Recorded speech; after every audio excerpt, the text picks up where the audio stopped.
If you have a heart condition, I understand.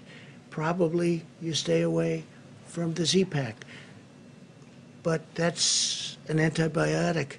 It can clean out the lungs. The lungs are a point of attack for this horrible virus. But when you have a ventilator, don't ask the answer because I hate it. If you have it and it's working beautifully, I don't like the answer because it's not a very high percentage. So I want to keep them out of ventilators. I want to keep them, if this drug works, it will be not a game changer because that's not a nice enough term. It will be wonderful. It'll be so beautiful. It'll be a gift from heaven if it works. Because when people go into those ventilators, you know the answers, I know the answers, and I'm glad you don't write about it. So he says there at some point in his weird bedroom talk that, like, don't ask the answers because I don't like it. You know the answers.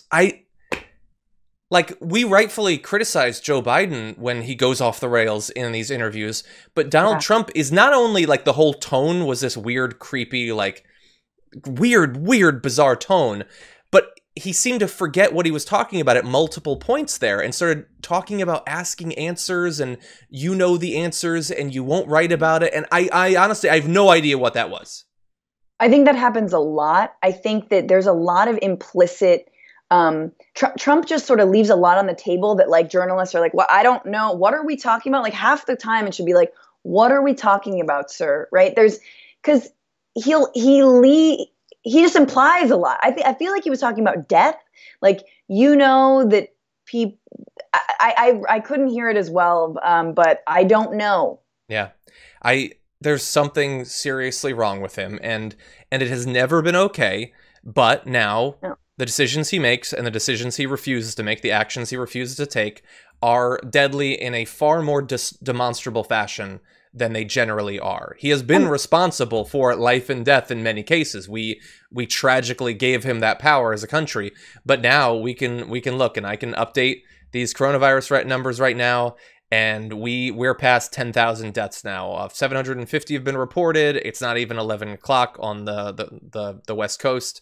Yeah. And, like, imagine, like, if a country were to try to commit suicide, would it look that different from this, to give one of the dumbest, most dishonest people that our country has ever seen the power to just drag his heels and stop the government from helping people? Like, yeah. It's just maddening. That's the thing that has bothered me the most during this lockdown, is to continue to watch how little he has actually evolved on this. And last week, the media was talking about his new tone and he's more serious.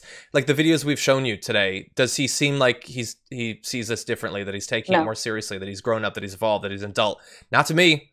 No. And you're right. He is a cult leader. He's a snake oil salesman. And back to the ideological drive behind all of this and believing that the government should be hollowed out and make way for business. This is the problem with having a businessman, a failed businessman, mind you. But this is the problem with having a businessman, whether it's Trump or even Bloomberg, having them be in power. Why? Because they're not concerned about people. They're concerned about profits. And that is not a good model for a government, whether in a pandemic or out of one, because we've been in a slow rolling death spiral for a long time when it comes to, government services and people being able to make ends meet. So let this be a lesson. And for everyone who's got a Trump voter in their family, please reach out to them. Obviously, check in how they're doing, make sure they're self-quarantining, but also, like, hey, how's that whole businessman being in power working out for you, you know?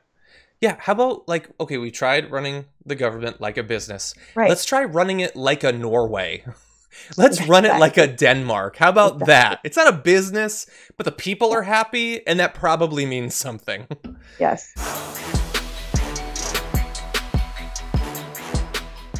Check out the Damage Report podcast each day, wherever you get your podcasts, whether Pocket Casts or Stitcher or iTunes. You can join me as I give you the news and stories you want, with a range of co-hosts and interview guests jumping in on the fun each day.